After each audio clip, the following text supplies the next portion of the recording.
Hello friends. दोस्तों, अगर आप अपना नया घर बनवाने जा रहे हो तो पहले ये वीडियो जरूर देख लो, क्योंकि आज इस वीडियो में मैं जो बातें बताऊंगा वो आपके साथ भी 99% होनी ही है अपना घर बनवाते हुए।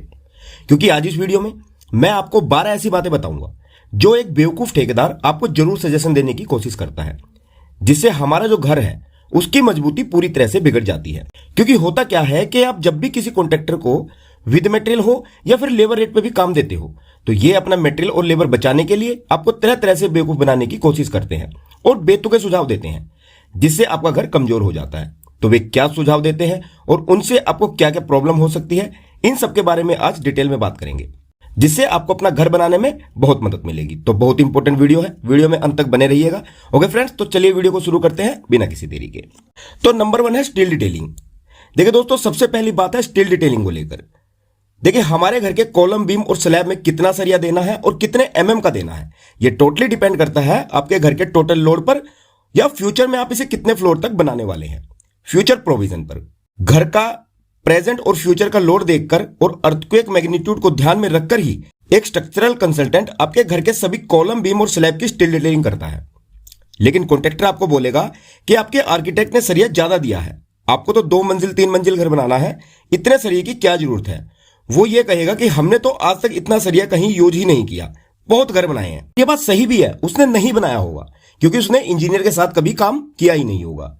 इनका कंस्ट्रक्शन कभी भी 16 और 20 एमएम का रहा ही नहीं होगा, और कहीं 16 या 20 का सरिया होगा तो वो बोलेगा 16 की जगह 12 का लगा लो या 20 की जगह 16 एमएम का लगा लो, कुछ नहीं होगा। लेकिन आपको ऐसा नहीं करना है, वो ऐसा अपना मटेरियल, टाइम और लेबर बचाने के लिए कर रहा है। आपके स्ट्रक्चरल कंसल्टेंट ने आपको जो ड्राइंग दी है उसी के अकॉर्डिंग आपको सरिया डलवाना है। ये टोटली आपके घर के लोड को देखकर बनाई गई है। और एक बात, अगर आपको भी अपने नए घर के लिए 2D प्लानिंग करवानी है, 3D प्लानिंग या 3D फ्रंट एलिवेशन रेडी करवाना है, या फिर किसी भी तरह की कॉलम, बीम, स्लैब, स्टेयरकेस और इलेक्ट्रिकल प्लम्बिंग की स्ट्रक्चरल और ज्वेलरी डिटेलिंग की ड्राइंग बनवानी है, तो आप हमसे दिए गए व्हाट्सएप नंबर पर संपर्क कर सकते हैं। आपको हमें अपना प्लॉट साइज लिखकर व्हाट्सएप करना है, आपको बता दिया जाएगा कि आपका क्या खर्चा आएगा। ओके फ्रेंड्स, तो चलिए बढ़ते हैं अपने मेन टॉपिक की तरफ। सेकंड, ठेकेदार आपको आपकी फुटिंग की डेप्थ को लेकर बेवकूफ बनाते हैं कि अरे आपको 6 फुट फुटिंग की डेप्थ देने की क्या जरूरत है, आर्किटेक्ट ने गलत बताया है, इसकी जगह आप 3 या 4 फुट की रखेंगे तो भी कोई प्रॉब्लम नहीं आएगी। हमने काफी घर बनाए हैं 3 फीट की गहराई देकर, कुछ भी नहीं होता। लेकिन फ्रेंड्स, आपको उसकी बात नहीं माननी है। फुटिंग की डेप्थ भी बहुत सी कंडीशन को देखकर डिसाइड की जाती है, जैसे मकान का टोटल लोड कितना है, मिट्टी की सोइल बेरिंग कैपेसिटी कैसी है, उसकी कंडीशन क्या है, और आपकी फ्यूचर प्लानिंग क्या क्या है। आज तो आप 2 मंजिला घर बना रहे हो सकता है फ्यूचर में इसके ऊपर 1 या 2 मंजिला और बनानी हो, तो फुटिंग की गहराई भी आपको अपने इंजीनियर या कंसल्टेंट की सलाह से ही देनी है। थर्ड, कॉन्ट्रैक्टर आपके प्लिंथ बीम के नीचे 2 से 3 रद्दे देकर ही बीम डाल देते हैं, यह भी बिल्कुल गलत है। आपको कम से कम बीम के नीचे 2 या 3 फीट से ब्रिक वर्क लेकर आना होता है, पर कॉन्ट्रैक्टर आपको बोलते हैं कि इससे कुछ नहीं होता, पूरा लोड तो बीम को ही लेना होता है। लेकिन अपने घर की फ्लोरिंग को डिस्ट्रीब्यूट करने के लिए, यानी कि अलग अलग पार्ट में डिवाइड करने के लिए और मिट्टी के फोर्स को स्टेबल करने के लिए प्लिंथ बीम के नीचे ब्रिक वर्क बहुत जरूरी होता है। तो ऐसा बिल्कुल ना होने दे और प्लिंथ बीम के नीचे प्रॉपर ब्रिक वर्क करवाएं। फोर्थ, आपको यह ध्यान रखना है कि आपके घर की सभी बाहरी दीवारें 9 इंच की होनी चाहिए और घर के अंदर की सभी पार्टीशन वॉल 4.5 इंच की। लेकिन ठेकेदार अपना मटेरियल, टाइम और लेबर बचाने के लिए आपको सुझाव देता है कि आपका मकान तो फ्रेम स्ट्रक्चर है, सारा लोड तो आपका कॉलम और बीम पर ही आएगा, दीवारों पर तो आपको कोई लोड ही नहीं आता। तो अगर आप पूरे घर में 4 इंच की दीवार भी दोगे तो इससे आपका मटेरियल ही बचेगा और कोई प्रॉब्लम नहीं आएगी, जो गलत है। एक लेबर ठेकेदार अपना टाइम और लेबर बचाने के लिए आपको यह गलत सलाह देता है, तो इस बात का भी आप जरूर ध्यान रखें। 5वीं बड़ी मिस्टेक है कॉलम लैपिंग को लेकर। अक्सर कॉलम लैपिंग सही से नहीं की जाती या गलत जगह पर कर दी जाती है। कॉलम में जो आपको लैपिंग करनी है वह कभी भी छत पर नहीं होनी चाहिए। जहां आपका स्लैब का सरिया आ रहा है, बीम का सरिया आ रहा है और वहीं हम कॉलम की लैपिंग भी कर रहे हैं, तो यह गलत है, क्योंकि यहां बेंडिंग मोमेंट सबसे ज्यादा रहती है। तो आपको स्लैब पर कॉलम की लैपिंग नहीं करनी है, आपको लैपिंग हमेशा फ्लोरिंग और स्लैब के बीच में करनी है। जैसे कि मान लो आपकी स्लैब की हाइट 11 फीट है तो आप लैपिंग करेंगे 5.5 फीट के अंदर, और वह भी अल्टरनेट करनी है। पूरी लैपिंग एक जगह नहीं होनी चाहिए, यह ऊपर नीचे होनी चाहिए, जो ठेकेदार टाइम बचाने के लिए एक ही जगह पर करते हैं, और वो भी बिना जोगल दिए। तो इस बात का भी आपको जरूर ध्यान रखना है। छठा, ठेकेदार आपको कहेगा कि अपनी स्लैब यानी कि जो छत है उसकी थिकनेस आप 4 इंच भी रखोगे तो कोई दिक्कत नहीं होती, जो बिल्कुल गलत है। आपको ऐसा नहीं करना है। हमारा इंडियन स्टैंडर्ड कोड IS 456 भी ये कहता है कि अगर आप रेजिडेंशियल घर के लिए स्लैब डाल रहे हो तो उसकी थिकनेस आपकी 5 इंच से कम नहीं होनी चाहिए और कमर्शियल के लिए 6 इंच से कम नहीं होनी चाहिए। ये एक स्टैंडर्ड है। अगर ठेकेदार इससे कम करने के लिए कहता है तो उसको सीधा मना कर देना है और मिनिमम 5 इंच की स्लैब आपको डलवानी है। और दूसरा, स्लैब में जो आप इलेक्ट्रिकल बॉक्सेस, पाइप्स और चैनल वगैरह डालेंगे वो भी आपको हर रूम के लिए अलग अलग कनेक्शन देने हैं। एक ही जगह इकट्ठे देने से इनमें वॉइड्स बन जाता है और ये स्लैब में खोखलापन पैदा करता है। पहला तो इससे आपकी स्लैब कमजोर होगी और दूसरा, इससे शॉर्ट सर्किट के भी चांसेस बढ़ जाते हैं। तो इस बात का भी आप ध्यान रखें अपनी स्लैब डालते हुए। सातवां पॉइंट आपकी सीढ़ियों के लिए है, जो ज्यादा मेजर तो नहीं है पर अगर आप कर लेंगे तो ज्यादा अच्छा रहेगा। अक्सर ठेकेदार आपको सलाह देगा कि आप सीढ़ी के नीचे जो स्लैब होती है, जिसे वेस्ट स्लैब बोला जाता है, वह तो आप कंक्रीट की बनवा लो, पर सीढ़ियों का स्टेप ब्रिक वर्क से बनवाओ।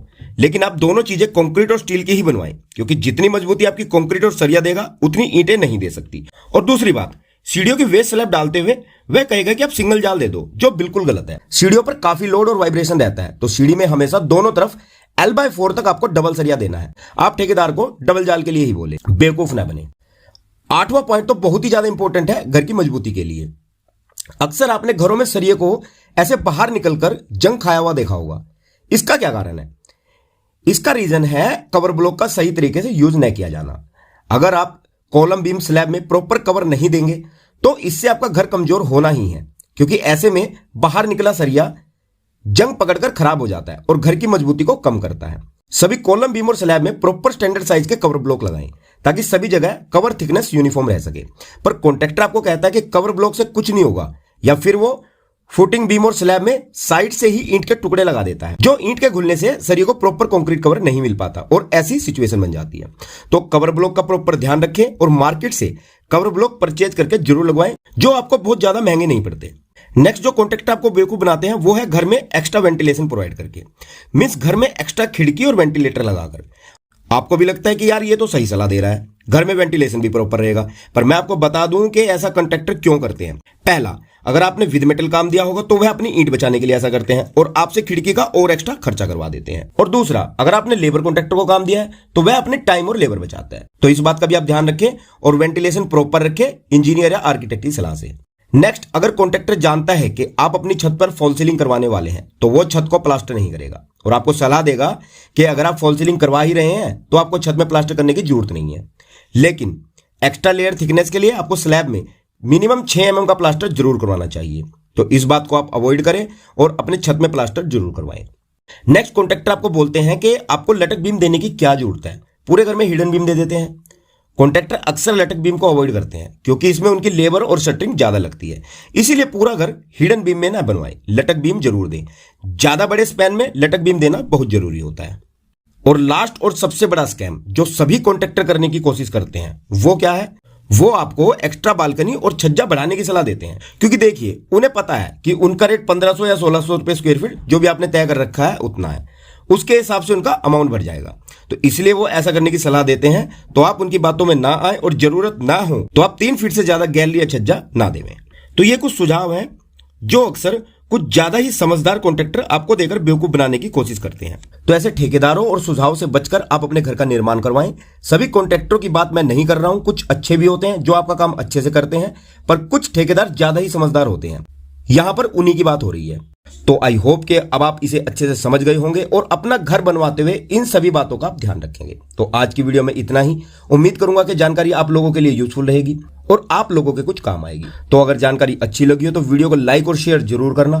तो चलिए जल्द मिलता हूं हमारी नेक्स्ट वीडियो में आप लोगों के लिए घर बनाने से संबंधित एक और इंपॉर्टेंट वीडियो के साथ।